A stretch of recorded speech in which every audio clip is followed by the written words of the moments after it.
Bonsoir, bienvenue au Musée de la Romanité. Nous démarrons ce soir la programmation sur le cycle qu'on a nommé Homo Detritus et qui abordera la question des déchets des sociétés passées, qui sont l'or des archéologues, et plus généralement des traces de l'homme dans son environnement. Et l'objectif de ce programme, c'est aussi de se poser la question, nos déchets ou nos traces actuelles, que diront-ils de nous demain ? Voilà, ça c'est le thème général de la programmation Homo Detritus. Cette programmation, elle va s'étaler entre septembre et mars 2024.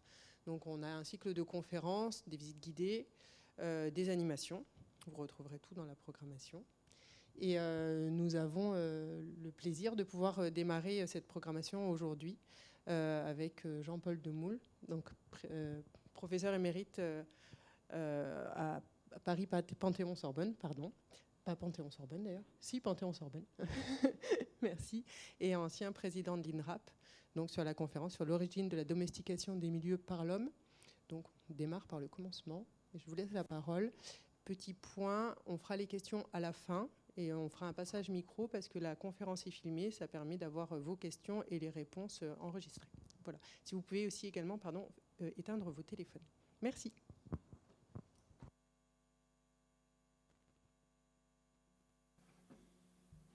Bien. Merci pour cette invitation.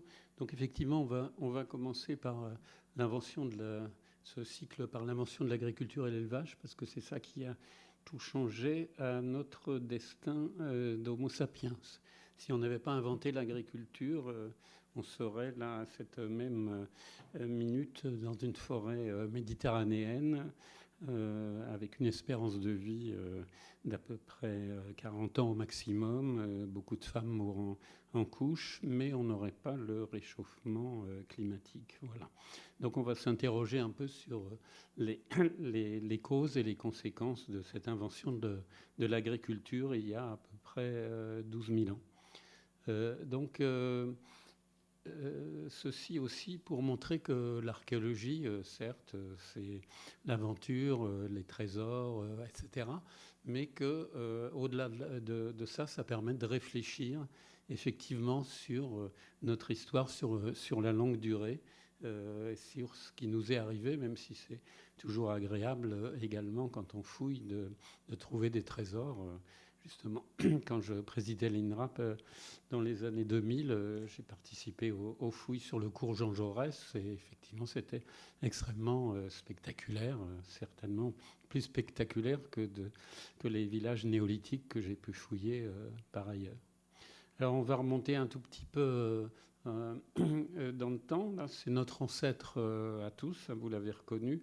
C'est le plus ancien primate. Il y a 65 millions d'années. Purgatorius, pas parce qu'il était au purgatoire, mais parce qu'il a été identifié dans les monts du Purgatoire, c'est leur nom, dans les montagnes rocheuses aux États-Unis.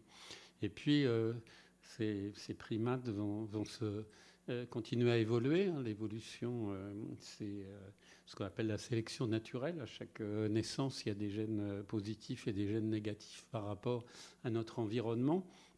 Et il y a à peu près 10 millions d'années, on va se séparer de nos cousins, les grands singes, et on va déboucher sur ce qu'on appelle les australopithèques. Vous avez dû entendre parler de la célèbre Lucie, promue par Yves Coppens. Et puis ça va continuer. Il y a 2 millions d'années, Homo erectus. Et il y a 300 000 ans, les premiers Homo sapiens qui apparaissent en Afrique et qui vont ensuite se répandre vers l'Asie il y a 60 000 ans et arriver en Europe et notamment sur l'actuel territoire français il y a à peu près 40 000 ans. Donc il y a 40 000 ans, la moitié nord de l'Europe était sous les glaces et la moitié sud, c'était un paysage de steppe. Si vous avez visité la reconstitution de la grotte Cosquer à Marseille, ça vous donne une idée de ce qu'était la steppe à cette époque et les animaux qu'on y croisait, y compris des pingouins. Donc, sinon, ces animaux des steppes, les rhinocéros soléneux, mammouths, chevaux, tigres à dents de sabre, rennes, etc. Et à cette époque, donc, les humains vont essentiellement représenter des animaux parce qu'ils se vivent comme une espèce animale parmi d'autres, et pas forcément la plus dangereuse d'ailleurs. Et les chasseurs-cueilleurs pratiquent souvent ce qu'on appelle le totémisme, c'est-à-dire que chaque groupe humain descend d'un ancêtre mythique qui est souvent un animal.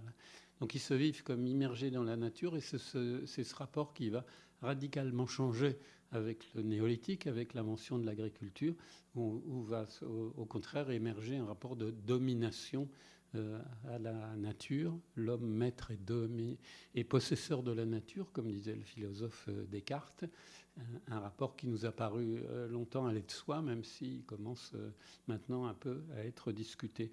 Donc il représente essentiellement des animaux, et sinon les seules représentations humaines qu'on ait, c'est soit des mains appliquées sur la paroi, soit des représentations féminines avec des caractères sexuels très, très exagérés la plupart du temps. La petite sculpture que vous avez la plus à gauche, c'est la plus ancienne, trouvée en Allemagne, en ivoire de mammouth, 6 cm de haut. Et ce qui est en haut, c'est pas la tête cassée, c'est un petit anneau de suspension, ce qui prouvait que c'était pas la tête qui était la partie la plus valorisée par celle ou celui qui a fait cette sculpture. Et vous verrez que ces représentations féminines, enfin très érotisées, on va les retrouver encore pendant un certain temps dans les périodes qui vont suivre, parce que si je préfère commencer au début, c'est aussi pour vous montrer quelles ont été les différences et les continuités entre la préhistoire, ce qu'on appelle aussi le paléolithique, et le néolithique. Alors pour ces petites statuettes, on a longtemps parlé de fertilité, fécondité, maternité. On peut penser aussi que les humains sont les seuls primates où la sexualité peut se pratiquer tout le temps. Chez tous les autres primates, les femelles ne sont réceptives qu'au moment de l'ovulation. Chez les humaines et les humains, on peut faire l'amour tout le temps, donc ça a des tas d'avantages, mais ça a aussi des tas d'inconvénients. C'est une espèce de tension permanente qu'on voit très bien dans la littérature. Le plus ancien texte européen, c'est l'Iliade. Ça commence par une infraction sexuelle, l'enlèvement d'Hélène. Ensuite, il y a Agamemnon et Achille qui se disputent pour une esclave sexuelle. Zeus qui passe son temps à violer les mortels et les immortels. La guerre de Troie, l'histoire de Rome qui commence par l'enlèvement des Sabines, etc., etc. Donc cette histoire autour du contrôle de la sexualité féminine, dont on peut penser qu'elle est déjà présente avec ces figures très érotisées, on va la retrouver ensuite dans le cheminement de l'histoire humaine. Alors il y a 12 000 ans, effectivement, se produit une révolution radicale, l'apparition de manière indépendante dans plusieurs points du globe de chasseurs-cueilleurs qui vont se sédentariser et commencer à domestiquer un certain nombre d'animaux et un certain nombre de plantes. Donc c'est tous les points rouges que vous voyez, c'est ces premiers foyers de domestication. C'est indépendant les uns des autres, et c'est à peu près en même temps entre 5 et 10 000 ans avant notre ère. Voilà.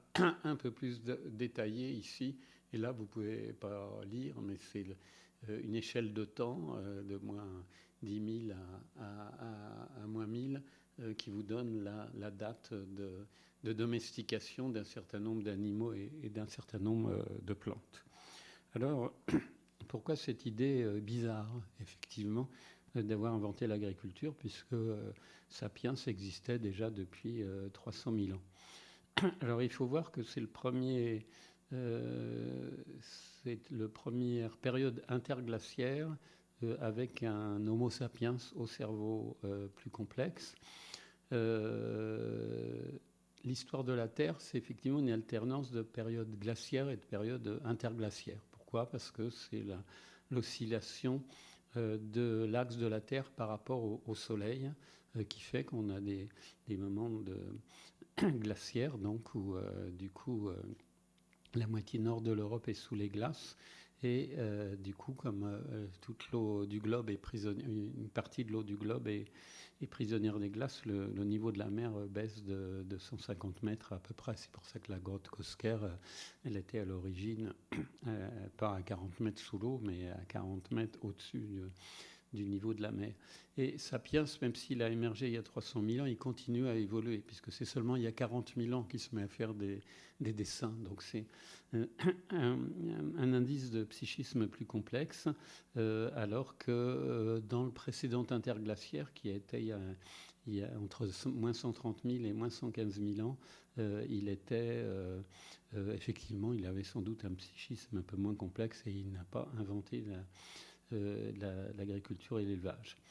Cela dit, pendant la période glaciaire, certains chasseurs-cueilleurs ont domestiqué un animal, le loup, pour le transformer en chien il y a à peu près 25 000 ans. Donc ce principe de la domestication, lui, il est quand même connu, mais ce n'était pas une domestication alimentaire, c'est plutôt une association d'intérêts.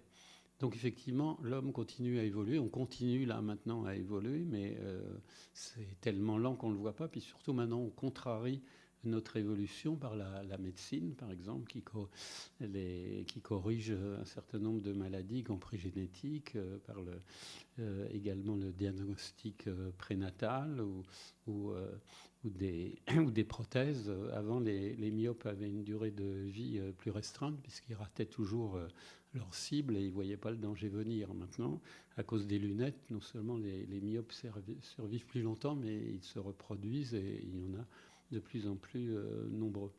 Et de même, la sédentarité, ça sert, c'est quand même plus simple que d'être obligé d'être nomade. Donc, si on a un type d'économie en domestiquant sur place des animaux et des plantes, eh bien, effectivement, c'est quand même plus agréable. Alors, le précédent interglaciaire ayant duré 15 000 ans, on pouvait penser que l'actuel, il allait durer aussi 15 000 ans, et que donc il suffisait d'attendre 3-4 000 ans de plus, et que de nouveau, on serait dans une période glaciaire et qu'il ne fallait pas s'inquiéter pour le réchauffement climatique, il suffisait d'être un peu patient. Et maintenant, les climatologues nous disent que non, on a atteint certaines limites, j'y reviendrai tout à la fin, et il n'y aura plus jamais de période glaciaire. Alors, ça ne veut pas dire qu'on va tous mourir, mais ça veut dire qu'il faudra s'adapter à des types d'environnements différents. Alors, où est-ce que ça apparaît ? Ça va apparaître effectivement dans certaines zones naturelles plus favorables. Donc ça, c'est ce qu'on appelle des biomes ou des zones environnementales. En marron, le climat méditerranéen, en jaune, les déserts, en bleu, les zones froides. Donc c'est seulement dans les endroits où vous aviez des conditions favorables, des espèces domesticables. Mais pas trop, parce que si vous êtes en Amérique du Nord où il y a plein de bisons partout, pourquoi se fatiguer à les domestiquer, mais également avoir maîtrisé certaines techniques, stocker des céréales sans qu'elles pourrissent ou qu'elles soient mangées par les rats, être capable de nourrir et de soigner des animaux désormais captifs et arrachés à leur milieu naturel, mais aussi effectivement toutes les sociétés qui auraient pu le faire, qui en avaient les moyens, l'ont pas fait. Par exemple, au Japon, les chasseurs-cueilleurs ont continué pendant 10 000 ans d'être chasseurs-cueilleurs, même sédentaires. Ça leur convenait très bien. De même, en Europe, personne n'a eu l'idée d'inventer l'agriculture et l'élevage. Elle est venue du Proche-Orient. Donc il a fallu aussi avoir ce déclic dans la tête d'avoir cette idée de maîtrise, de contrôle de la nature. Et comme je vous l'ai dit, le chien a été le premier animal domestiqué à partir du loup, il y a en gros 20 000 ans. Donc toutes nos espèces de chiens, du caniche ou Saint-Bernard, descendent d'ancêtres loups. C'est uniquement la sélection, cette fois artificielle, que nous avons fait, qui a donné ces races complètement différentes. Et est-ce que c'était une bonne idée pour les chiens ? Effectivement, les loups se sont rapprochés du campement, comme il est écrit là en anglais. peut-être que je vais trouver de la nourriture dans ce campement. Les bandes d'hommes et des bandes de loups se sont rendus des services mutuels, hein, gagnant-gagnant, comme on dit en langue de bois managériale. Mais effectivement, qui est-ce qui a gagné le plus ça va être un problème ouvert, surtout qu'on parle plus maintenant de bien-être animal qu'on en parlait autrefois. Alors donc, on ne va pas faire le monde entier, mais on va se restreindre au Proche-Orient. Donc c'est là qu'il y a 9-10 000 ans vont apparaître la domestication d'un certain nombre d'animaux et de plantes. Et ceci va entraîner un boom démographique qui va faire que le surplus de population, au bout de quelques millénaires, va partir dans différentes directions. Ici, on a indiqué que l'Europe, mais même chose pour l'Afrique du Nord et l'Europe orientale et l'Asie centrale. Donc c'est les zones de départ où on avait du blé, de l'orge sauvage, des mouflons qui vont devenir des moutons, des chèvres sauvages, des aurochs qui vont devenir des vaches domestiques, des sangliers qui vont devenir des porcs.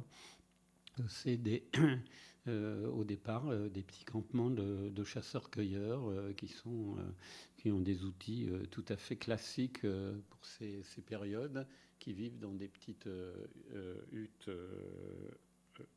rondes. Ça se voit pas, bon, c'est pas grave.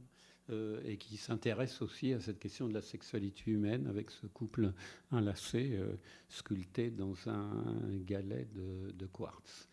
Et au bout de 1000 ans à peu près, on tombe là-dessus, c'est-à-dire des villages qui, cette fois, ne comportent plus quelques dizaines d'habitants, mais plusieurs centaines, avec des maisons quadrangulaires.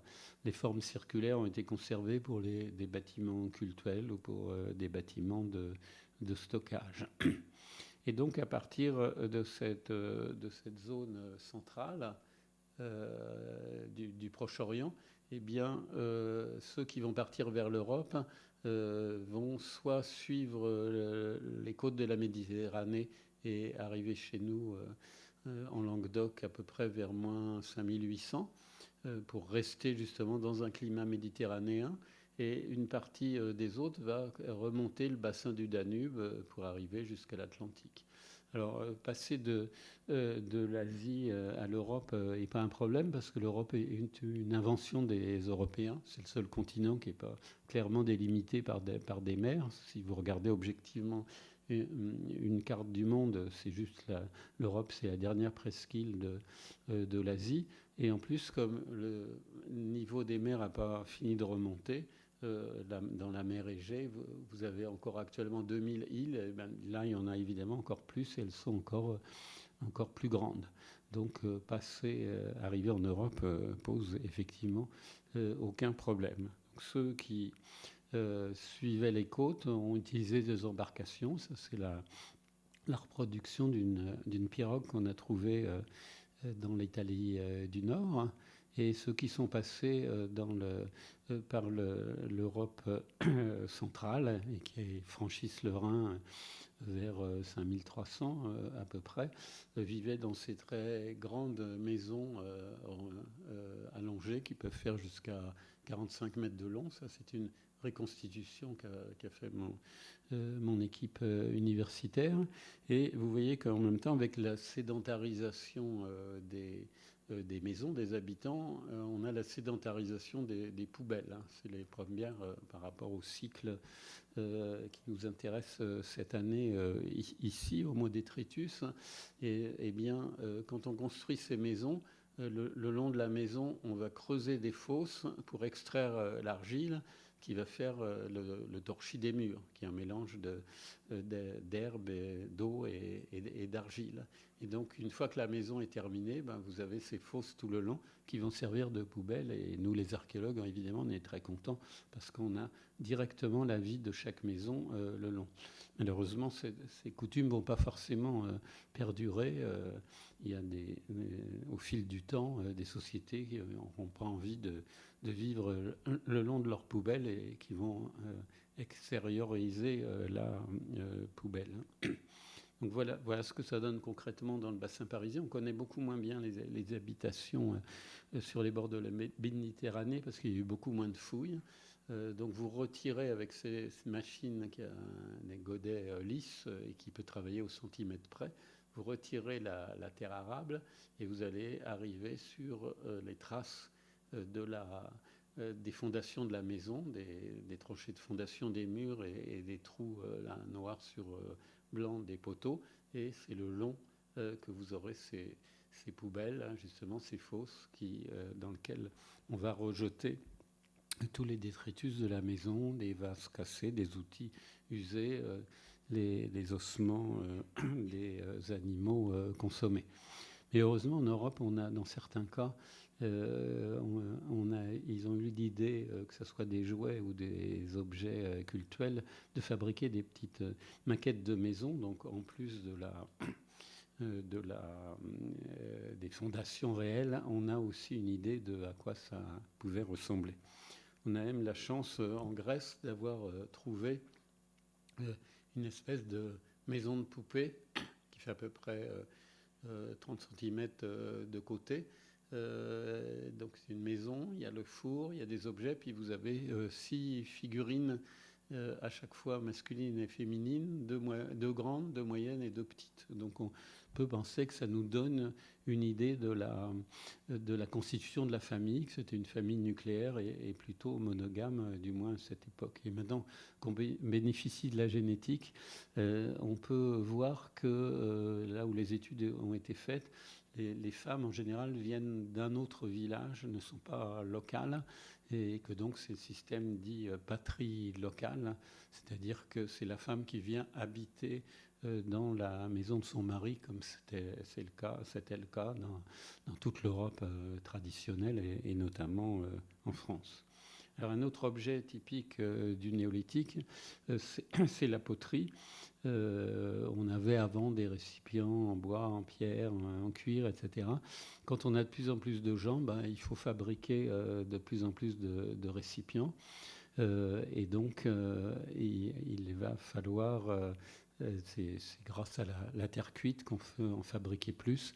Donc c'est ce qu'on va trouver le plus dans nos poubelles néolithiques.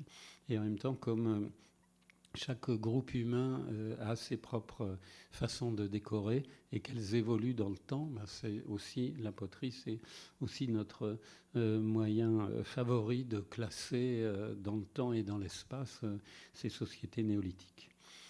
Sinon, l'instrument fondamental qui va tout changer, c'est la hache polie. D'ailleurs, on parlait quelquefois de harge, de la pierre polie pour le néolithique, même si avant de polir une pierre, il faut quand même la tailler, parce que une fois que le climat se réchauffe, l'Europe se couvre de forêts tempérées en Europe moyenne et de forêts méditerranéennes en Europe méditerranéenne. Et pour cultiver, ces agriculteurs qui arrivent du Proche-Orient, ils abattent les arbres à la fois pour avoir de l'espace pour cultiver et également pour construire leurs habitations. Donc ça va être les premières atteintes très fortes à l'environnement, ça va être ces haches, donc qui normalement étaient emmanchées dans un manche en bois, comme ça, et ligaturées. Et on a fait des expériences, il faut à peu près 1 heure pour abattre un arbre de 15 cm de diamètre. Donc c'est les premiers déboisements qui vont s'intensifier. Tout le paysage méditerranéen qui nous paraît si familier, la garrigue ou le maquis, c'est une invention du néolithique. Avant, il n'y avait que des forêts. Et c'est avec ces déboisements, parce qu'en plus, une fois qu'on a abattu les arbres, on a les troupeaux, chèvres et moutons, qui vont manger les jeunes pousses des arbres au fur et à mesure. Et en plus, effectivement, les sols, donc on va avoir du mal à se reconstituer. Et puis, ils vont être lavés au fur et à mesure et ils vont s'appauvrir de plus en plus. L'autre instrument important, c'est la faucille, qui est donc un manche en bois ou en bois de serre dans lequel on va insérer ces petites lamelles de silex Et on peut voir que, en regardant au microscope, eh bien, effectivement, il y a usure, on coupe les céréales de cette manière-là. Voilà des vrais fossiles tels qu'on a pu en retrouver en Europe, notamment en Bulgarie. Autre instrument important, ça va être les meules pour broyer le grain et faire de la farine, pour faire des bouillies, des galettes, du pain, etc. Et ça, c'est un changement fondamental dans le mode de vie. Jusque-là, c'était un mode de vie de chasse et de cueillette, de racines, etc. Là, on va avoir une nourriture qui est beaucoup plus molle et beaucoup plus sucrée, pour laquelle Homo sapiens n'était pas vraiment fait. Et c'est ce qui fait qu'à terme, on va voir l'explosion, par exemple, d'obésité actuellement qui touche 2 milliards d'humains. C'est la plus grosse épidémie, même si elle n'est pas virale, qui touche effectivement l'humanité. En plus, quand on fait ce travail de va-et-vient, pierre contre pierre, ça rajoute du sable, donc ça va aussi rajouter du sable à l'intérieur de la farine, et ça plus le sucre, ça va faire exploser les caries dentaires, les caries sont pratiquement inexistantes chez les chasseurs-cueilleurs. Alors dans ces sociétés néolithiques, on voit toujours la même tradition qu'on avait auparavant, hein, où l'essentiel de représentation voit des représentations féminines avec toujours des traits sexuels marqués, ou comme ici également, sachant qu'effectivement dans toute la péninsule balkanique, vous avez un art plastique extrêmement développé, extrêmement riche, qu'on connaît assez mal en France. Et plus on va aller vers l'ouest, plus cet art va s'appauvrir et va quasiment disparaître. On ne sait pas pourquoi, mais quelquefois les fronts pionniers, comme ça, en avançant, ont tendance un peu à s'appauvrir. Alors cette grande richesse en figuration féminine fait que dès le 19e siècle, on s'est demandé, mais est-ce que ces sociétés n'étaient pas des sociétés matriarcales, c'est-à-dire où les femmes avaient le pouvoir à l'exclusion des hommes, puisqu'on représentait partout ces femmes. Donc ça a été très développé par une archéologue américaine là, que vous avez ici, Maria Gimbutas, traduit en français, une historienne féministe allemande, Heide Günther-Abendroth, qui a été traduit il y a 2 ans, ou un best-seller que vous avez dû voir passer parce qu'il était adossé sur un documentaire télévisé, Lady Sapiens, insistant sur la puissance des femmes préhistoriques. Et ça a été discuté au contraire par un anthropologue, un ethnologue français qui a argumenté que ce n'est pas parce qu'on représente les femmes que ça veut dire que les femmes ont le pouvoir, parce que de fait, on connaît à peu près 10 000 sociétés humaines et on n'en connaît aucune qui soit réellement matriarcale. Les femmes sont plus ou moins opprimées suivant les sociétés, mais il n'y en a aucune où c'est elle qui est vraiment le pouvoir. Mais en revanche, on connaît beaucoup de récits mythologiques de par le monde qui nous disent qu'autrefois, qui nous racontent autrefois les femmes avaient le pouvoir, mais elles sont tellement mal servies, elles tuent le gibier n'importe comment, que les hommes, à leur grand regret, ont été obligés de leur reprendre. Et si vous prenez des récits plus proches de nous, par exemple, si ce soir nous ne sommes pas au paradis terrestre, c'est de la faute de Ève. Vous voyez qu'ici, le malheureux Adam, dans ce tableau de Rubens, essaie de l'empêcher, mais il n'a pas la force de caractère suffisante. Même chose chez Cranach. Et même chose chez les Grecs, avec Pandore. Au début, il n'y a que des hommes mâles, hein, et Prométhée leur vole le feu.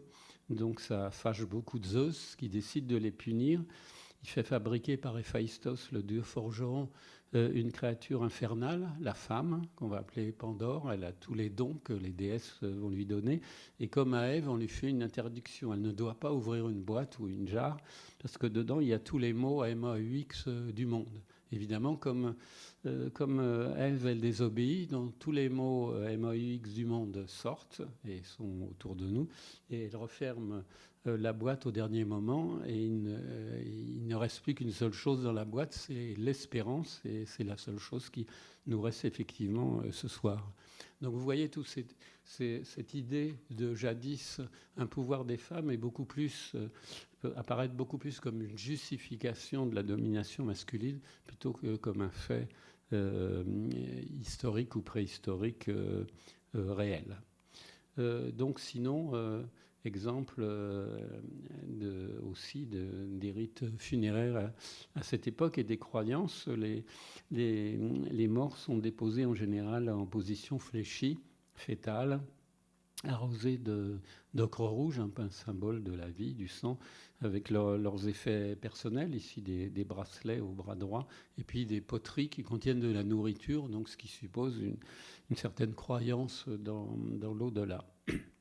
Alors en avançant, comme je vous l'ai dit, ils n'avancent pas dans un territoire vide, ils déboissent petit à petit, mais cette forêt est occupée par les descendants justement des humains qui ont fait la grotte de Lascaux, Cosquer ou Chauvet. Néanmoins, on n'a pas de preuve de massacre. Là, vous avez la représentation d'un de ces camps traditionnels. Comme c'est au bord du Danube, il pouvait être relativement sédentaire parce qu'il y avait poissons, coquillages. Et puis, donc, ils avaient domestiqué le chien là, dans ce dessin d'artiste, mais ils chassaient ici un auroch. Donc, ces chasseurs-cueilleurs vont être... on n'a aucune preuve de massacre, mais ils vont être assimilés, comme on le sait, parce que quand on fait l'analyse génétique des squelettes, les premières générations des agriculteurs, ils ont purement un génome qui vient du Proche-Orient, mais au bout de quelques générations, on voit qu'une partie de leur génome est aussi ceux des chasseurs-cueilleurs. Donc les chasseurs-cueilleurs ont disparu culturellement, mais ils existent toujours génétiquement. Et nous tous dans cette salle, de même que nous avons 3 ou 4% d'hommes ou de femmes de Néandertal, puisqu'il y a eu des unions entre sapiens et Néandertal quand les sapiens arrivent, nous avons à peu près une moitié de nos gènes qui viennent de ces agriculteurs du Proche-Orient, et puis un tiers à peu près des indigènes descendants de Lascaux, et puis d'autres, notamment de pasteurs venus des steppes un peu plus tard. Si bien qu'il va y avoir deux transformations fondamentales dans notre environnement. Avec l'interglaciaire, la steppe disparaît, les animaux liés au froid, rennes, mammouths, remontent vers le nord. Et puis, deuxième rupture, ces animaux liés au froid sont remplacés par des animaux tempérés, aurochs, chevreuils, sangliers. Mais les agriculteurs vont amener leurs propres animaux domestiqués au Proche-Orient. Alors, il y a eu quelquefois des croisements un peu accidentels entre des aurochs sauvages et des vaches du Proche-Orient, entre sangliers et porcs. Mais pour l'essentiel, toutes nos espèces domestiques actuelles dans le monde entier viennent de ces animaux qui ont été domestiqués au Proche-Orient il y a à peu près 10 000 ans. Donc le néolithique va avoir 6 conséquences fondamentales et qui se font sentir jusqu'à nos jours.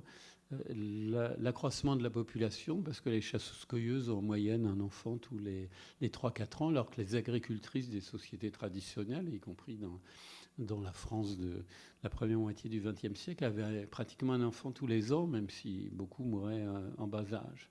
Le deuxième point, c'est que comme il y a de plus en plus de gens, il faut sans arrêt produire plus, faire des gains de productivité, donc inventer de plus en plus pour nourrir cette population.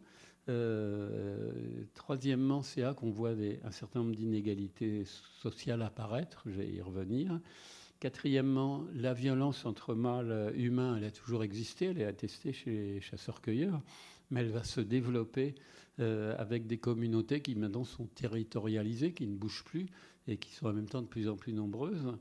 Cinquièmement, ça va développer les épidémies, parce que jusque-là, c'était des petits groupes nomades. Donc même si on croisait une chauve-souris ou un pangolin et qu'une partie du groupe mourait, ben, ça n'avait pas plus de conséquences que ça.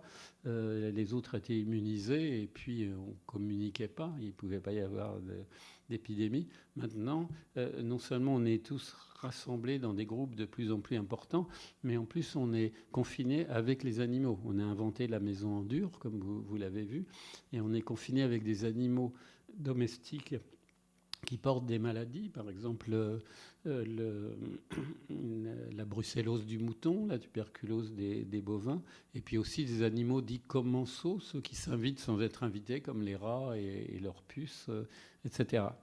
Et sixièmement, c'est effectivement les atteintes progressives à l'environnement, comme on a vu la forêt, puis les sols, et puis après on va voir les premières pollutions avec le développement de la métallurgie, et puis finalement les atteintes au climat. Donc voilà une courbe de la démographie humaine, de moins 60 000, 0 plus 5 000. Ça, c'est à l'époque des hommes de Néandertal en Europe, puis l'arrivée des sapiens. Et là, c'est l'agriculture, il y a 10 000 ans. Et vous voyez le bond.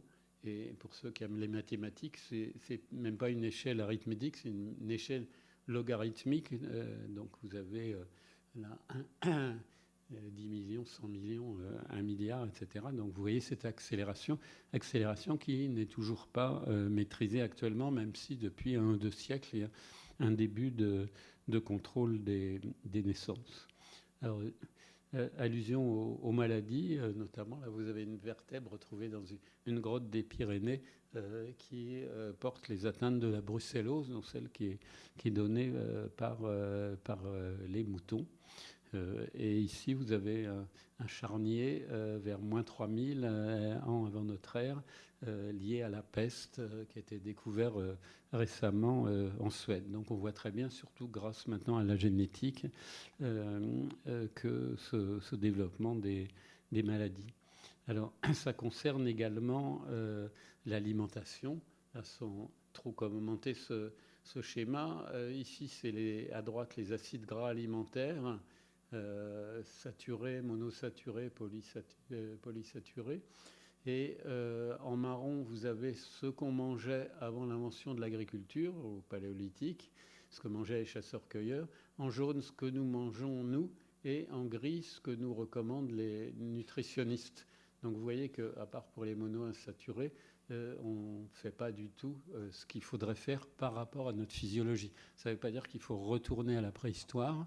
Et ce qui est des fois vendu sur Internet ou ailleurs comme régime paléo relève plutôt de l'arnaque que d'autre chose, parce qu'on ne peut pas revenir au paléolithique, mais ça veut dire qu'il faudrait effectivement beaucoup plus tenir compte de notre physiologie par rapport à effectivement ces modes alimentaires complètement nouveaux, parce que 10 000 ans, c'est 5% de la durée d'Homo sapiens, donc c'est très peu de choses.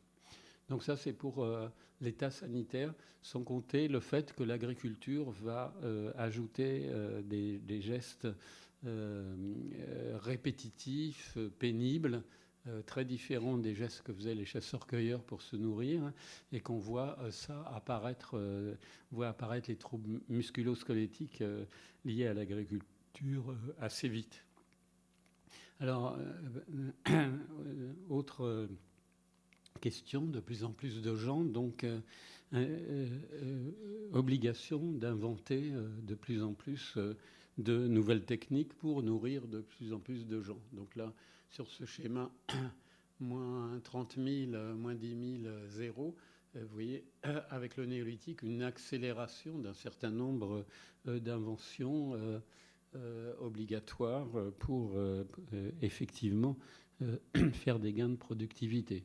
Donc quelques inventions au hasard, la roue qui apparaît il y a 3500 ans, c'est d'abord de grosses roues pleines là, qu'on retrouve sur cet exemple ethnologique. Et après, ce sera la roue à rayons qui apparaît il y a un peu moins de 4000 ans.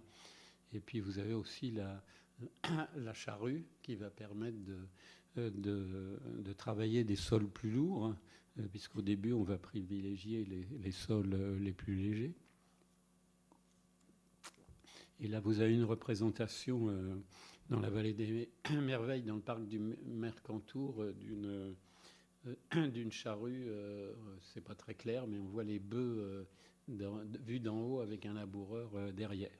Et puis, donc, il va falloir sans arrêt inventer le métal, la motorisation, les engrais, les OGM, les pesticides, etc. Donc, on va avoir, l'humanité va se caractériser par une espèce de course au progrès. Ça, c'est un truc pris au hasard sur Internet, les 10 meilleures inventions, mais qui, bizarrement, justement, touchent pas tellement à la nourriture, alors que c'est quand même le plus fondamental, mais beaucoup plus au déplacement et aux moyens de communication. Puisqu'effectivement, comme il y a de plus en plus de gens, il faut accélérer les moyens de transport et accélérer aussi les moyens de se transmettre, de communiquer les uns avec les autres. Donc, il y a un moment où on ne va pas pouvoir aller plus loin. On arrive sur les bords de l'Atlantique, et donc jusqu'à Christophe Colomb, il va falloir que les Européens, pris dans cette espèce de presqu'île, de piège, eh bien, continuent à nourrir de plus en plus de gens. Mais la situation est pire ailleurs, parce que en Égypte et en Mésopotamie, là, vous vivez dans des sortes de nasses écologiques. La Mésopotamie, c'est l'Irak actuel. C'est juste l'Euphrate et le Tigre pris entre désert, mer et montagne. Et l'Égypte, c'est juste la vallée du Nil.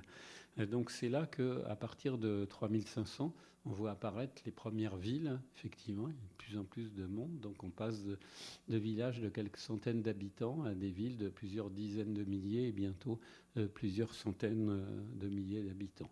Et du point de vue de la communication, on est obligé d'inventer l'écriture. Des signes abstraits, il y en a sur les parois des grottes. Mais si on veut savoir qui a payé ses impôts au roi, qu'est-ce qu'il y a dans les greniers, à qui appartient tel lopin, là, on a besoin de l'écriture. L'écriture est intrinsèquement liée à l'émergence de la ville et de l'État, et même chose en Égypte. En revanche, en Europe, c'est plus tempéré. Ce mouvement vers la ville et l'État va être beaucoup plus lent. C'est seulement dans le dernier millénaire avant notre ère que ça va commencer. Mais ce qu'on va néanmoins voir, c'est progressivement développement de différences sociales bien visibles dans les cimetières. Là, c'est un cimetière néolithique en Bulgarie, sur les bords de la mer Noire, vers moins 4500. Une nécropole de 300-400 tombes. Certaines tombes sont très pauvres, il n'y a rien, ou une petite épingle en os, un petit vase. Et puis ce personnage reconstitué à droite, en mannequin, a à peu près 1 kilo d'objets en or. C'est le plus ancien objet en or qu'on connaisse dans l'histoire humaine. Ça ne sert à rien, mais ça demande évidemment un effort. C'est de l'or alluvionnaire là, en Bulgarie. Donc ces communautés sont suffisamment nombreuses pour être capables de produire des objets inutiles, qui n'était évidemment pas le cas des chasseurs-cueilleurs. Et par ailleurs, on sait par l'histoire et l'ethnologie que les dominants se donnent toujours comme liés d'une manière ou d'une autre au surnaturel. Le pharaon, c'est lui qui faisait revenir les eaux du Nil chaque année, sinon elles ne seraient pas revenues. Les empereurs du Japon, jusqu'à nos jours, ils descendent en droite ligne d'Amaterasu, la déesse du soleil. Les rois européens, ils sont de droit divin, donc c'est Dieu qui les a voulus. Si vous avez vu l'intronisation du président Biden, il y avait d'abord une messe, ensuite un pasteur, et il jure sur la Bible, donc sur un livre sacré, ou le couronnement du roi d'Angleterre Charles III, qui est à la fois chef de l'Église et roi, même s'il a évidemment beaucoup moins de pouvoir que ses ancêtres il y a 200 ans. Donc il y a toujours un lien entre pouvoir et surnaturel, et qui a un lien certainement de bonne foi. C'est pas de la manipulation, mais il y a la capacité de convaincre ses semblables que effectivement, par l'intermédiaire des dominants, on a la protection du surnaturel. Ce qui a un inconvénient, c'est-à-dire que s'il arrive des catastrophes, guerre, famine, sécheresse, ça remet en cause effectivement la légitimité des dominants. Ça, c'est en Bulgarie. Quand on est à l'autre bout de l'Europe, par chez nous, on a une autre forme de pouvoir proclamé, ce qu'on appelle les dolmens, qui sont des chambres funéraires à l'origine. C'est le principe de la pyramide, qui était recouvert à l'origine d'un tas de terre ou de pierres, comme vous avez maintenant. Donc, effectivement, comme une pyramide, mais qui souvent a été érodée par les intempéries et l'agriculture, et c'est bien qu'il ne reste effectivement plus que la carcasse, le dolmen, qui veut dire table en pierre en breton. Et donc ces monuments, sur toute la façade occidentale d'Europe, à la fois protégeaient le clan des dominants, signifiaient leur importance et en même temps ancraient la communauté dans son territoire. Et à ce moment-là où on voit se développer effectivement des différences sociales fortes, c'est le moment où ces représentations féminines vont passer à l'arrière-plan au profit de représentations du pouvoir et du chef en position de pouvoir. Là, on est à Locmariaquer, sur la table, le dolmen dit de la table des marchands, toute une représentation de crosse qui est un symbole de pouvoir à cette époque. Là, vous avez un personnage qui l'a sur l'épaule. On a une crosse en or comme ça à Varna. Et donc, on va avoir cette nouvelle représentation, l'homme en position de pouvoir et en armes, qui va pratiquement durer jusqu'à nos jours et qui est un type de représentation complètement nouveau, qui n'existait ni au Paléolithique, ni dans les premiers temps du Néolithique, et qui va se développer sous différentes formes. Par exemple, là, on est de nouveau dans la vallée des Merveilles, là, le mont Bégo, dans les Alpes-Maritimes. Vous voyez le personnage barbu qui brandit des poignards. Ici, toutes sortes de représentations d'armes, de roues, de soleil. Et c'est ça qui va s'imposer ensuite comme représentation publique prioritaire. Je saute au XIXe siècle. Voilà, représentation des chefs qui sont en même temps des chefs de guerre, ou au XXe siècle, dans des territoires lointains ou dans des territoires proches. Ici, on est sur les Champs-Élysées, donc à la fois un chef d'État et un soldat en même temps. Et nos monuments aux morts sont un peu l'équivalent. C'est des guerriers morts, mais c'est des guerriers qu'on honore. Et 15% des statues sur les places publiques sont des hommes et non des femmes. Les représentations féminines, c'est quand elles existent, c'est soit la Sainte Vierge qui par définition est vierge, soit Jeanne d'Arc qui est également par définition vierge. Donc on peut penser qu'on retrouve un peu ces préoccupations qu'on avait dès le début des représentations autour du contrôle de la sexualité féminine, et qu'on va retrouver ici dans ces représentations en partie religieuses. Les religions ont différentes fonctions, hein, consoler de la mort, donner un minimum de règles de conduite, voire conforter le pouvoir en place, mais elles ont aussi, la plupart d'entre elles, comme une de leurs fonctions, le contrôle de la sexualité féminine. Et donc, ce n'est pas parce que les femmes sont majoritairement représentées sur l'espace public que forcément c'est un indice qu'elles auraient le pouvoir. C'est plus là comme des objets décoratifs et érotiques, ou comme ici pour des objets de consommation ou à faire consommer. Donc voilà pour les représentations. Maintenant pour la guerre, on va voir effectivement apparaître. Au début, les villages sont ouverts. Je vous ai dit que la guerre pouvait exister marginalement chez les chasseurs-cueilleurs, mais c'est des petits groupes, donc ça n'avait pas beaucoup d'incidence. Là, dans ces communautés qui sont territorialisées, on voit que les villages ouverts au début commencent à se fortifier, comme ici, on est en Vendée, ou comme ici dans le sud de l'Espagne. Tout système de fortification de communautés qui sont assez riches. On a des tombes riches à côté, on a des mines de cuivre également. Et un personnage tout à fait emblématique de l'époque, c'est Otzi, c'est l'homme qu'on a retrouvé naturellement momifié dans les glaces en 1991, à la frontière entre l'Autriche et l'Italie, et qui était mort d'une flèche plantée dans le dos, et qui avait par ailleurs sur son poignard en silex l'ADN de plusieurs autres personnes. Donc c'est à la fois une pure anecdote, mais en même temps ça illustre bien.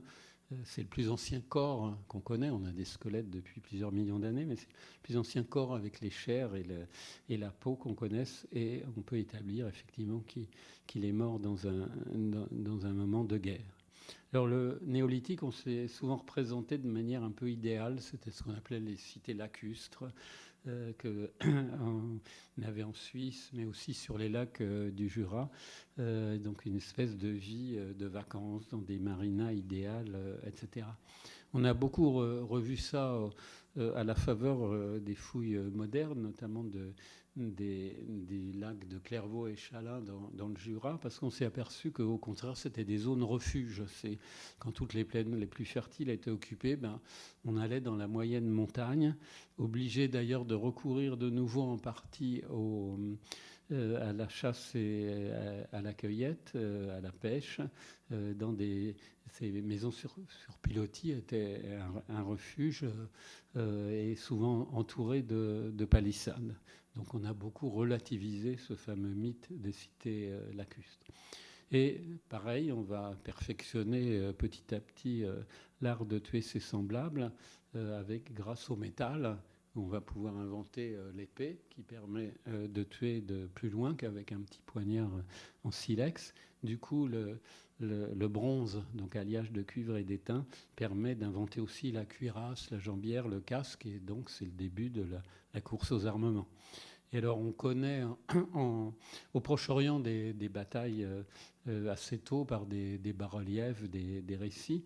En Europe, on n'a ni bas-relief ni récit, mais on a la plus ancienne bataille connue vers moins 1200 sur les bords d'une petite rivière dans le nord de l'Allemagne. On a trouvé plusieurs centaines de squelettes, ce qui supposait plusieurs milliers de combattants de part et d'autre, et avec des armes en bronze, mais aussi des armes en silex, des pointes de flèche en silex pour ceux qui n'avaient pas les moyens, et même des massues en bois.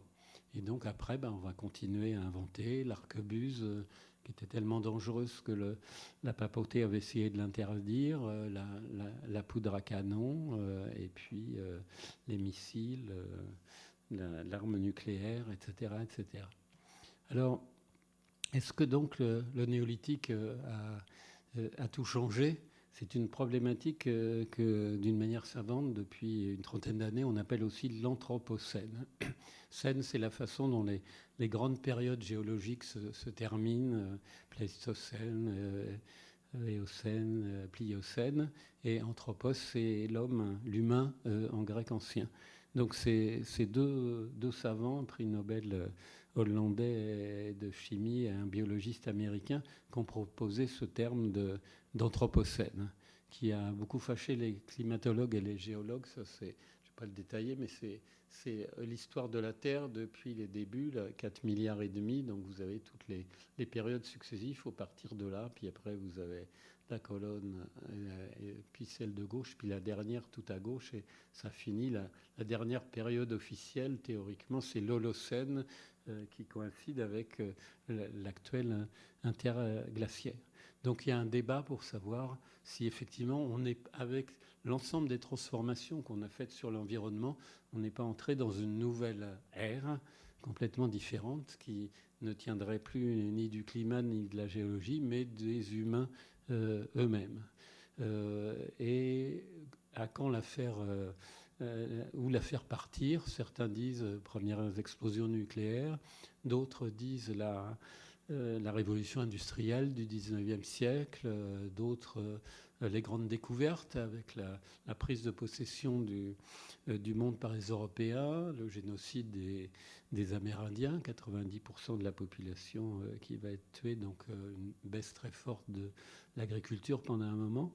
Et puis une partie des gens, dont moi-même, on pense le faire commencer dès le néolithique. Simplement, au début, c'est quelque chose de très plat, ça se voit encore très peu, puis après ça va s'accélérer, mais ça commence bien au néolithique. Et voilà quelques images d'une exposition qu'on a faite il y a 2 ans avec le musée des Confluences à Lyon, justement autour de néolithique anthropocène, et qui est actuellement en Belgique, où on montrait d'une part tous les acquis, les transformations dues au néolithique, et puis ce que ça donnait 10 000 ans plus tard. Donc là, dans la scénographie, vous aviez tout ce qui concernait le néolithique au milieu, entouré d'une espèce de forêt, et l'extérieur autour, avec une dizaine d'objets typiques du néolithique, comme la poterie, le blé, la roue que vous avez ici, ou encore le cuivre, la maison en dur, et l'opposition de ces premières maisons du néolithique et puis des immenses mégalopoles actuelles de plusieurs dizaines de millions d'habitants. Et avec le fait que maintenant, est-ce qu'on a atteint ou pas ce qu'on appelle les limites planétaires? Vous avez peut-être entendu parler ces temps-ci dans les médias. Une série de limites, changement climatique, chute de la biodiversité, c'est-à-dire des espèces animales et végétales, perturbation de l'azote, acidification des océans, usage de l'eau douce, qui fait que si on les dépasse, là encore, on ne va pas tous mourir, mais ça veut dire qu'on va être dans un univers différent. Sur ce schéma un peu compliqué, ce que vous avez ici, c'est les différentes limites dont je viens de parler. En vert, c'est tant qu'on est à l'intérieur de ce cercle, tout va bien. Et quand on dépasse, eh bien, effectivement, on va changer d'univers. Donc l'acidification des océans, par exemple, on n'a pas encore franchi un seuil qui ferait que ça deviendrait complètement différent, y compris notamment pour les espèces aquatiques. Là, par exemple, pour l'eau douce, on a encore un petit peu de marge, même si on sait qu'il va y avoir des tensions de plus en plus fortes. Mais en revanche, pour un certain nombre d'autres éléments, eh bien, là, notamment pour les espèces, la biosphère, etc., là, on a déjà largement dépassé les limites en question. Voilà, par exemple, un des glaciers des Alpes, vous voyez, c'est quand même pas c'est seulement en 35 ans que la glace descendait jusque-là, et que maintenant, 35 ans plus tard, au lieu qu'elle soit là, la glace, on aperçoit tout en haut. Donc ça ne peut pas être complètement anecdotique. Et dans la même exposition, on montrait 10 objets tout à fait typiques justement de l'Anthropocène et de nos modes de vie. Le blue jean, on en produit 2 milliards chaque année. Pour en faire un, c'est toute l'eau que chacun de nous, dans un pays favorisé, consomme. Les virus, justement, les cartes bancaires, la drogue, les containers, le plastique, les smartphones, les palettes, les climatiseurs, etc., etc. Alors, arrivé à ce point, effectivement, est-ce qu'il fallait inventer l'agriculture? Est-ce que c'était pas mieux, finalement, avant? Comme je vous ai dit, moi, personnellement, je ne regrette pas, puisqu'on n'aurait pas le plaisir d'être avec vous ce soir. On serait dans une forêt, même s'il serait certainement moins chaud.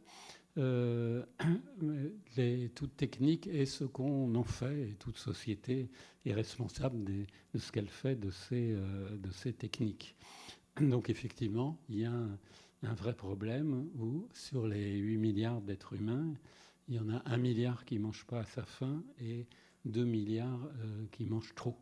D'où cette réflexion engagée sur le destin de l'humanité, sachant que cette file que vous avez vue partout ne correspond pas à la réalité, parce que ce n'est pas linéaire, mais ça a été sans arrêt un entrecroisement d'espèces depuis plusieurs millions d'années qui n'ont pas arrêté de se mélanger, de se métisser, comme nous avec Néandertal. Et il y a seulement 100 000 ans, il y avait encore 7 ou 8 espèces humaines en parallèle.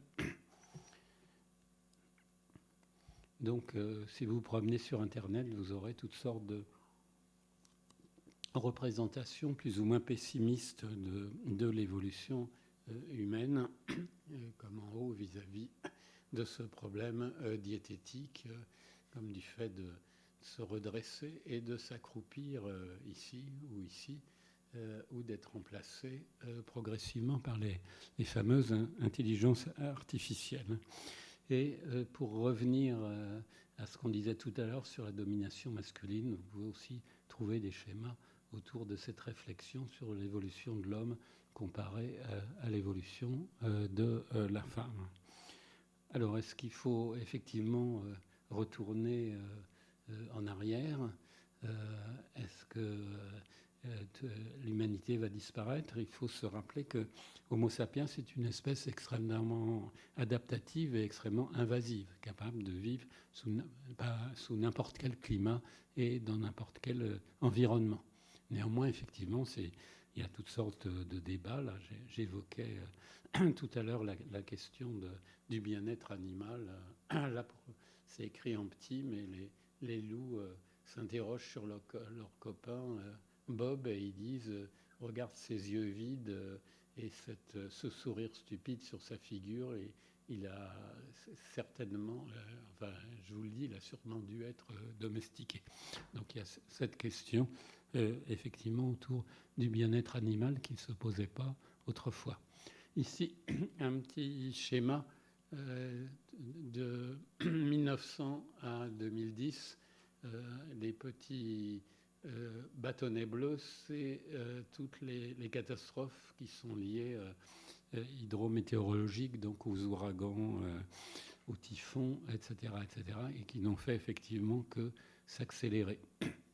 Là, sur cette carte, vous avez à chaque fois en rouge foncé 4 types de risques, comme vous le voyez, le choléra en haut à gauche, la malaria en haut à droite, les zones trop chaudes en bas à gauche et les zones de sous-nutrition en bas à droite. En comparaison, vous avez ici les régions émettrices de CO2, donc, avec les régions les plus pauvres et les moins industrialisées, mais qui en souffrent tout autant, sont évidemment celles qui émettent le moins de CO2. Une carte des risques ici, telle qu'on peut l'établir maintenant. En rouge, tous les risques de submersion progressive. On sait que la Camargue, d'ici la fin du siècle, aura disparu, comme la Hollande ou le Bangladesh, avec la montée, la fonte des glaces. Les zones qui vont devenir inhabitables parce que trop chaudes, et au contraire dans les zones très froides, le pergélisol qui fond et qui déséquilibre complètement les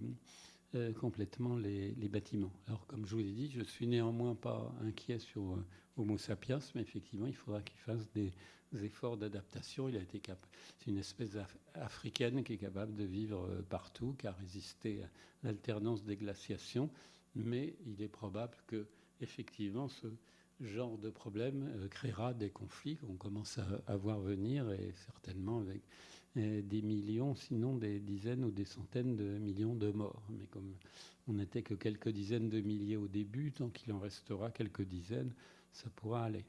Le seul souci, c'est qu'effectivement, dans 5 milliards d'années, le Soleil s'éteint, et là, on n'a pas de solution, si on est toujours dans le système solaire. Alors, est-ce que c'était mieux avant? Là, voilà 3 citations. Une qui dit que lorsque les pères s'habituent à laisser faire les enfants, etc., c'est le début de la tyrannie. Seconde citation, je n'ai aucun espoir pour l'avenir de notre pays parce que cette jeunesse est insupportable, sans retenue, simplement terrible. Et troisièmement, avec le développement futur fatal de ces corps étrangers et imperméables à la mentalité française, etc., des nationalisations progressives, etc., etc. Alors, de qui sont ces citations récentes? La première, c'est de Hésiode, il y a 2800 ans. Vous voyez qu'il était déjà très pessimiste. La deuxième, c'est le philosophe Platon, il y a 2400 ans. Il pensait que tout était foutu. Et la troisième, sur le grand remplacement, c'est Paul Leroy-Beaulieu en 1913, donc il y a déjà 110 ans, qui pensait que c'était terminé. Alors cette vision très cataclysmique que nous avons, on va la rencontrer beaucoup ces temps-ci. Hein, c'est ce qu'on appelle la collapsologie, les gens qui travaillent sur l'effondrement, la fin du monde. On va tous mourir. Mais c'est aussi quelque chose qui appartient beaucoup à la tradition occidentale. Dans la Bible, vous avez Sodome et Gomorrhe anéantis par Dieu parce qu'il était fâché. Vous avez le mythe de l'Atlantide en Platon, une société qui se la jouait un peu trop et qui a été noyée. Ou dans l'Évangile selon saint Jean,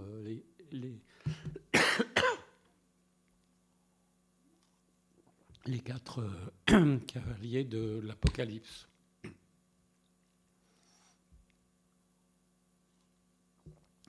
Vous avez aussi une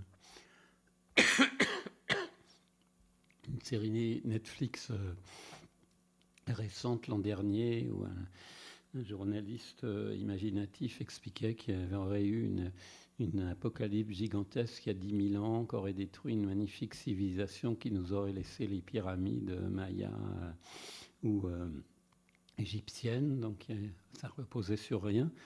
Et vous l'avez aussi de manière idéologique, l'idée que les barbares vont arriver et que tout que ça va être la fin de tout.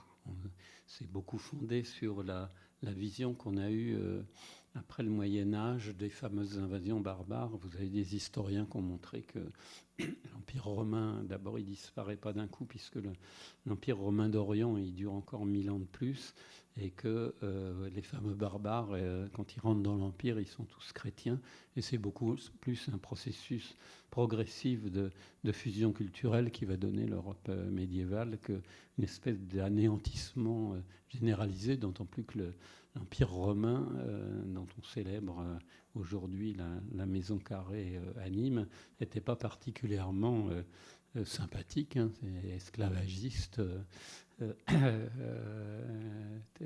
de conquête militaire permanente, la guerre des Gaules, sur 10 millions d'habitants, 500 000 morts et 500 000 prisonniers réduits en esclavage. Alors, néanmoins, ce qu'on va avoir en Europe, comme j'ai essayé de vous le montrer, c'est si en vertical, vous avez la complexité sociale des chasseurs-cueilleurs jusqu'aux États, aux empires, en bas, moins 4000, moins 2000, 0, plus 1000. Dans chaque région, vous avez des moments de fait où on va trouver des indices de forte différenciation sociale, par exemple ces grands dolmens dont on parlait tout à l'heure. Et puis un peu plus tard, on trouve des choses beaucoup plus modestes et avec beaucoup plus de gens enterrés. Puis ça va recommencer. On a ces alternances, effectivement, de moments très hiérarchisés et d'autres qui le sont moins. D'où, effectivement, un certain nombre de livres sur autour est-ce que les effondrements ont déjà existé ou sont possibles. Donc, le best-seller que vous avez dû voir passer de Jared Diamond, Effondrement, Collapse en anglais. Et effectivement, il y a des sociétés qui régulièrement sont allées dans le mur, en général, pour avoir mal géré leur environnement.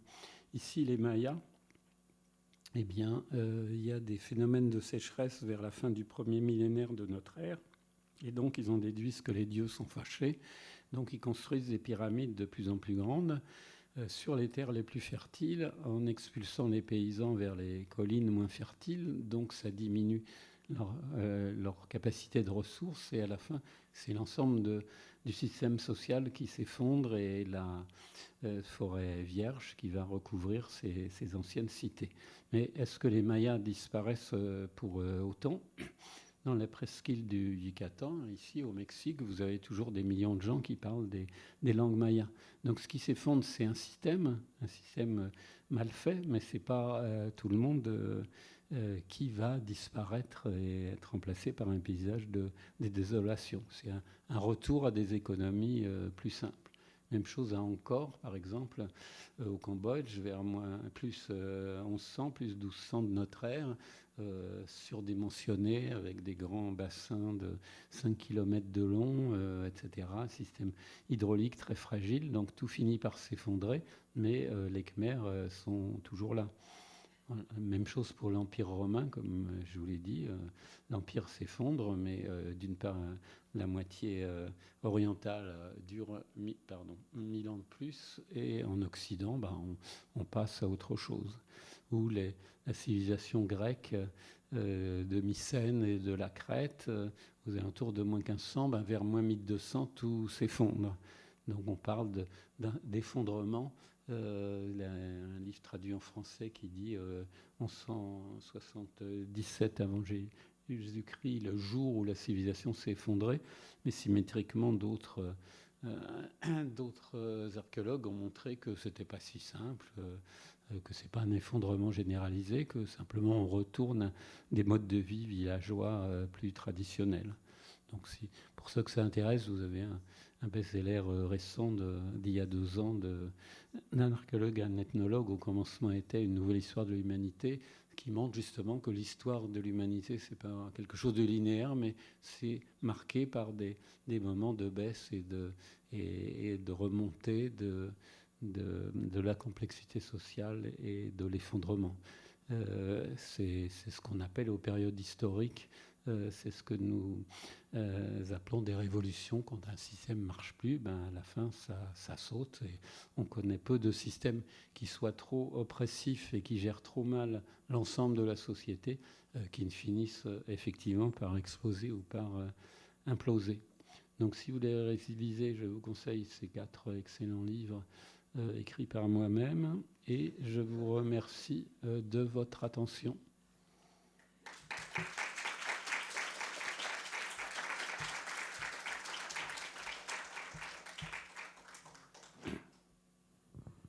Merci. Est-ce que vous avez des questions ?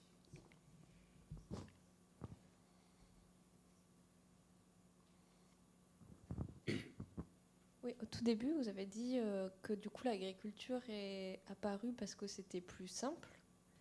Et pourquoi il y a certains peuples qui n'ont pas pris ce modèle-là, qui n'ont pas développé l'agriculture et qui ne se sont pas sédentarisés ? Je pense qu'à la fois, effectivement, il y avait un certain nombre de conditions nécessaires. Donc, elles ne pouvaient pas apparaître n'importe où. Il fallait les espèces domesticables, il fallait que les gens aient les bonnes techniques. Mais effectivement, tout le monde n'a pas fait ça.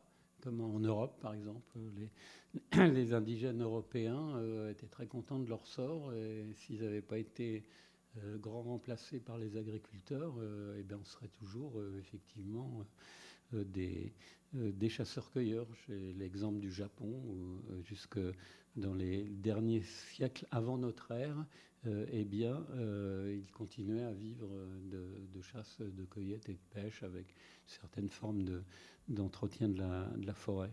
Donc il y a aussi des causes culturelles et idéologiques, évidemment, qu'on a du mal à saisir directement parce qu'ils ne nous ont pas laissé de témoignages écrits, mais qui montrent que ce n'était pas forcément une fatalité. Ça a été à chaque fois des choix. Les sociétés font des choix, c'est des choix collectifs, ça peut être des choix inconscients.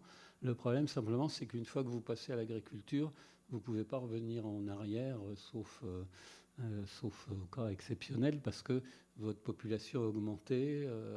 Et là même, par exemple, on ne pourrait pas faire vivre toute l'humanité actuellement, dans nos connaissances actuelles, uniquement avec de l'agriculture bio telle qu'elle est, puisque les rendements sont à peu près du tiers.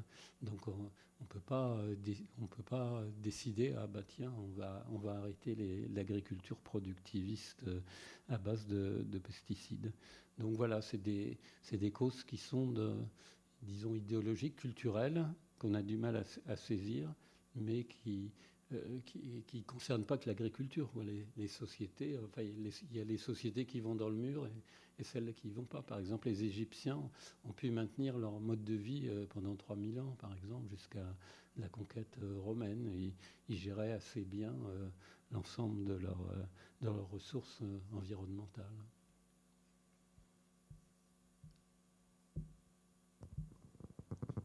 Une autre question.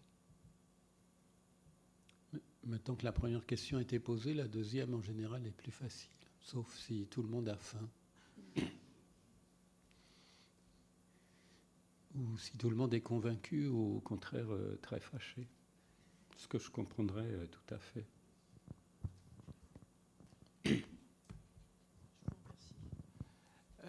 Est-ce que vous pouvez nous dire quelques mots sur le permafrost avec ces craintes qu'on a de voir des virus ou des bactéries s'échapper de la fonte des glaces? Est-ce que je crois, j'ai pas l'impression que vous en ayez parlé.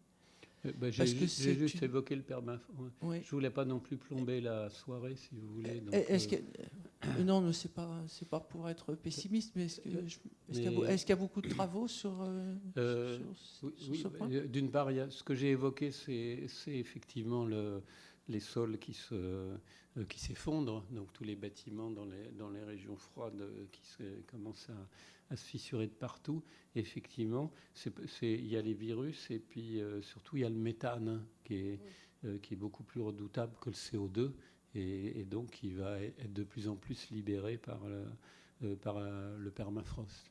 Mais effectivement, il peut y avoir toutes sortes de virus plus ou moins sympathiques. Mais en même temps, ça fera marcher notre industrie pharmaceutique. Et puis, comme je vous l'ai dit, tant qu'il restera quelques dizaines de milliers d'Homo sapiens, on pourra recommencer comme avant, en principe. Même un hiver nucléaire ne serait pas si terrible parce que ça va faire tout refroidir. Il y aura beaucoup moins d'humains, donc beaucoup moins de production industrielle. Et puis, les survivants sont ceux qui sont adaptés aux radiations. Voilà, donc.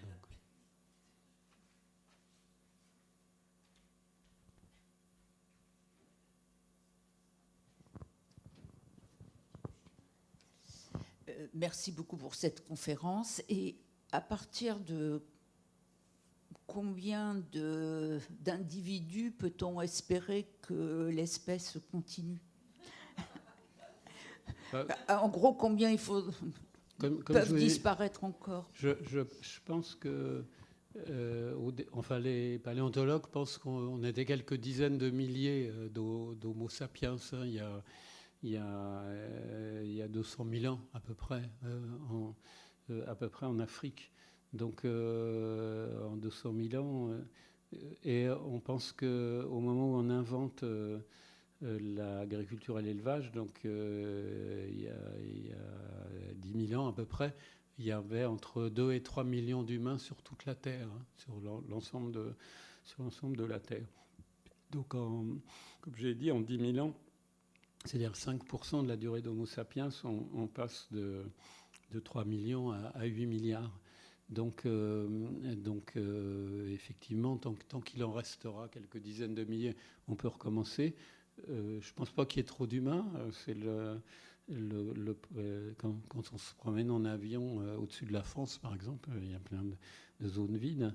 Donc c'est juste notre capacité de les nourrir. Et encore, comme vous savez, il y a un énorme gaspillage de denrées alimentaires. Donc c'est plus un problème.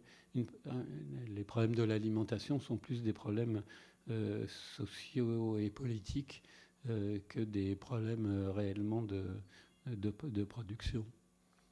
Donc il faut rester optimiste. Une remarque, enfin une question qui est peut-être difficile. Les derniers cueilleurs, c'était les Indiens en Amérique du Nord. Comment ils ont fait pour résister jusqu'au bout, les Sioux, alors qu'ils étaient voisins des Incas qui auraient pu monter les sédentariser? Ils ne l'ont pas fait. Et il a fallu Biden et les siens qui les ont exterminés pour arriver à régler ce problème de cette population qui est restée... Oui, parce que comme les agriculteurs ont cette démographie galopante, effectivement...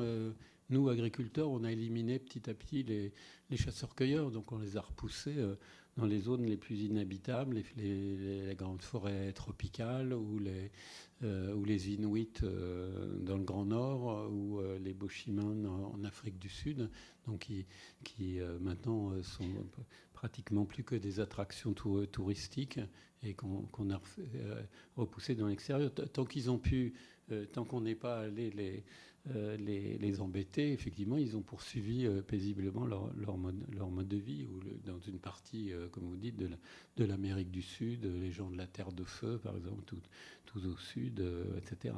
Mais à partir du moment, vous voyez encore au Brésil, même si ça a un peu changé avec le changement de gouvernement, mais le précédent gouvernement de Jair Bolsonaro qui disait il vivait à la préhistoire, place au progrès, etc. Donc même maintenant, même si maintenant il y a une espèce de fédération dite des peuples autochtones qui fédère plusieurs millions de ces derniers, mais qui sont loin d'être tous des chasseurs-cueilleurs, c'est plus des agriculteurs, eh bien, effectivement, ils continuent à disparaître de plus en plus.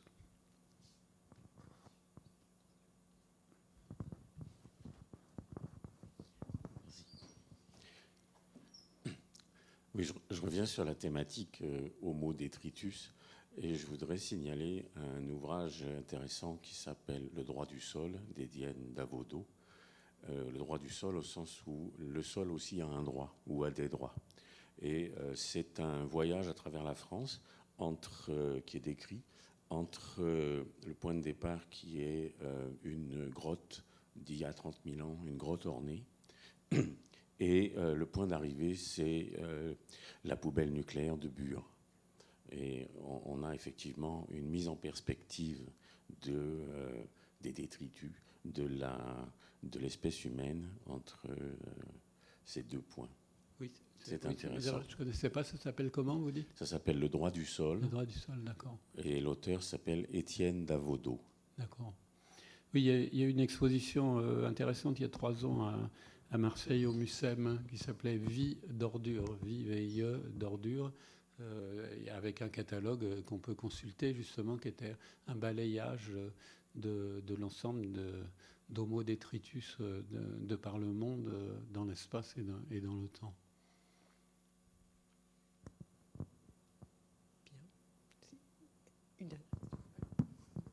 Oui, je voulais simplement réagir un petit peu par rapport à l'approche démographique que vous avez eue tout à l'heure, qui est incontestable. Enfin, ce qu'il y a quand même, c'est la dégradation aussi du milieu. Donc, effectivement, 10 ou 20 000 peuvent peut-être partir pour une nouvelle civilisation, sauf que le milieu sera dégradé, néanmoins. Oui, bien sûr, bien sûr. Ce sera... Il faudra s'adapter à un milieu dégradé, à un environnement dégradé, à un climat dégradé. Voilà. Mais comme je l'ai dit, je suis plutôt optimiste sur les capacités d'adaptation, mais pas forcément dans la joie et la bonne humeur.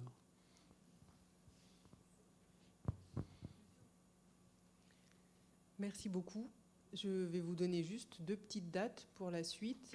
Je vous informe que, par exemple, la première visite guidée qui s'appelle « Histoire d'ordures du déchet au musée » aura lieu dimanche prochain, 24 septembre, c'est à 11h. Au niveau de toutes les dates des visites jusqu'en novembre, vous les trouvez dans le programme, mais ça durera après jusqu'en mars, et que la prochaine conférence aura lieu en novembre. Hop là, Donc ça sera Sylvain Olivier qui est maître de conférence à l'Université de Nîmes, et ça portera sur la garrigue et activités humaines, quels enjeux environnementaux hier, aujourd'hui et demain. Voilà. Bonne soirée et merci beaucoup.